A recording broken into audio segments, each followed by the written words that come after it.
Hey everybody, excuse me, it's me, breyer here. Sorry for my very messy workspace. I'm actually working on a custom, right now.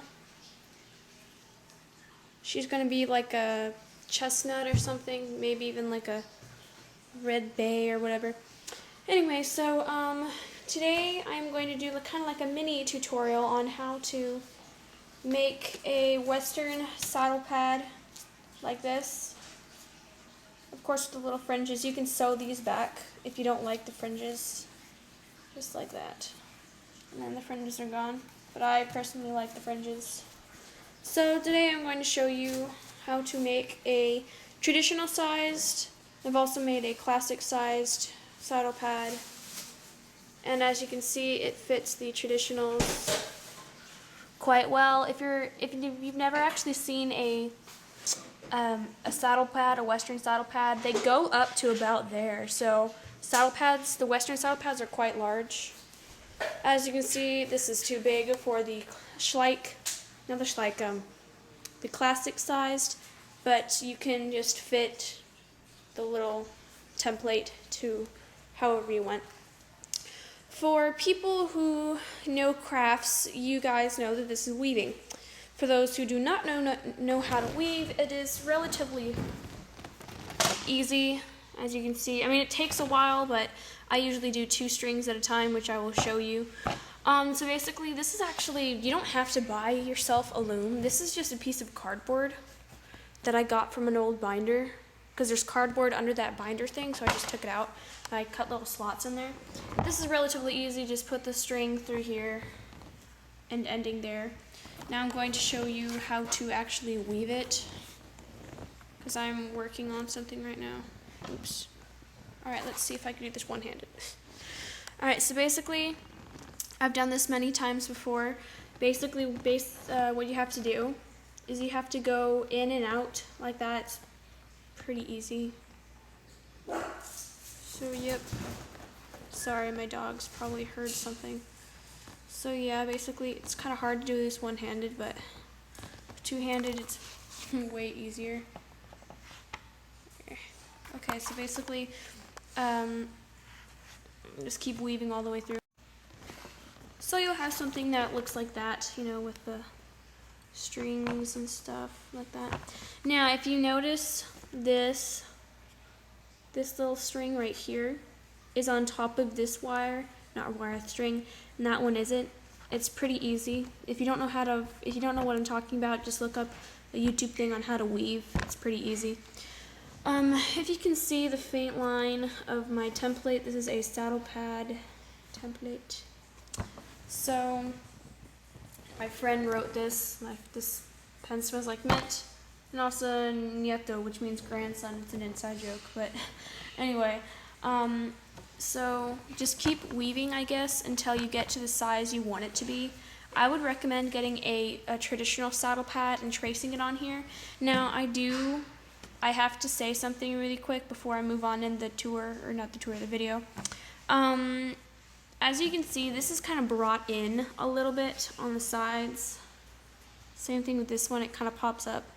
Well, that's because you can't pull it all the way through. You have to leave some room. See how this is really loose, but this is really tight? You want it to be tight in the middle, but loose at the ends, because otherwise you're just going to bring it in, and it's going to eventually look like this. And you don't want that, unless that's what you're going for, but I really highly doubt it. So you just keep pulling it through, basically, and then I'll show you what to do next. Okay, so now this is pretty straightforward from here. You leave like an extra loop because it will come down. So just start bringing it. See how it kind of goes over there? You want there to be extra because you can easily just like press the sides in, but you can't stretch the sides out. So you just keep bringing all of that thread downward. It's pretty hard to do it one-handed, but bear with me, folks.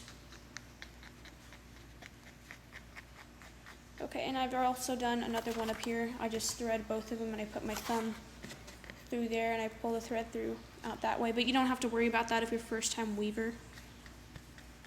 Weaving is actually really fun and it's easy to do. Like if you're bored, just start weaving a bunch of saddle pads. That's what I do. In fact, I wove, I think, carpets for, I mean, not like elaborate, but you know, stuff like this. If you're wondering how did I get the stripes, it's actually part of the thread, so I'm not like marker on there. Of course, if you have a white thing, you can decorate it yourself, but I recommend just get the built-in colored thread. That's how it does like that. So just keep on doing that, and until you are done. Do a close up of this. Just bring it all forward like that. And as you can see, the texture is pretty close to that of a really awesome saddle pad, I guess. One of those like vaquero cowboy saddle pads, I guess. Now I am going to show you how to put like the little leather things on the side. If you want leather things, I mean, you don't have to. Like this one is not going to have a leather part, but this one is. It's going to have a brownish leather thing. If you look up saddle pads, let me go ahead and do that real quick.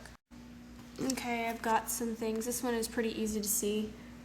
And kind of that one. See that little leather part right there? That's so that the saddle pad does not, that's so the girth does not pinch the horse or make it uncomfortable, because there are tension spots. Even though there is a saddle pad, there are tension spots on even the saddle pad, so you need to make sure, if you want to, I mean, let's go ahead and see. Relatively most of these saddle pads have the leather pieces. Well, as far as I can see, all of them do. Here's one that doesn't have one. This one is a homemade saddle pad. It's pretty cool. So, yes. And there's probably more, but here's another one that doesn't have any right there. So you can not have the leather pieces, but as you can see, the leather pieces are pretty common on all of the Western saddle pads. So that's what I'm going to do with this one, and I might do it with this one, I'm not sure. And I'll show you how to get rid of these little ruffle things if you don't like them. So if you're wondering, hey, I already know how to weave, why are you showing me this? It's because I'm bored. So folks, bear with me. I lost my needle. Hang on, here it is. As you can see, this is not an actual needle. Absolutely do not use an actual needle. You will stab your fingers 100 times. Trust me, if sewing is hard, so is weaving with an actual sewing needle. That's hint sewing needle, but this is a weaving plastic needle, as you can see. It's about to break, you need to get a new one. So you just pull it through, and as I showed you, just kind of do it. And if you need to pull it out more, it's not that hard. So, alright, so go ahead and do the rest of the weaving. It will take a while, and that's why I do most of it at school. Like at recess or whenever, on Fridays, whenever I'm in Carline or something. So, like that one is way too tight. Oops, as you can see right there, it's way too tight. So the thing to do that, you don't pull, but you stick this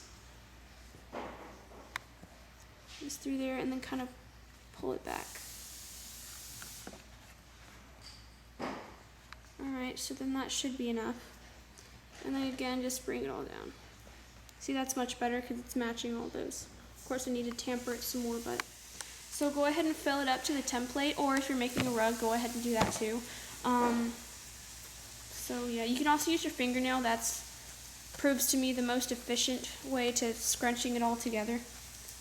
Heck, you can even make several of these and make yourself like a scarf. It's pretty cool. So yeah, go ahead and do that.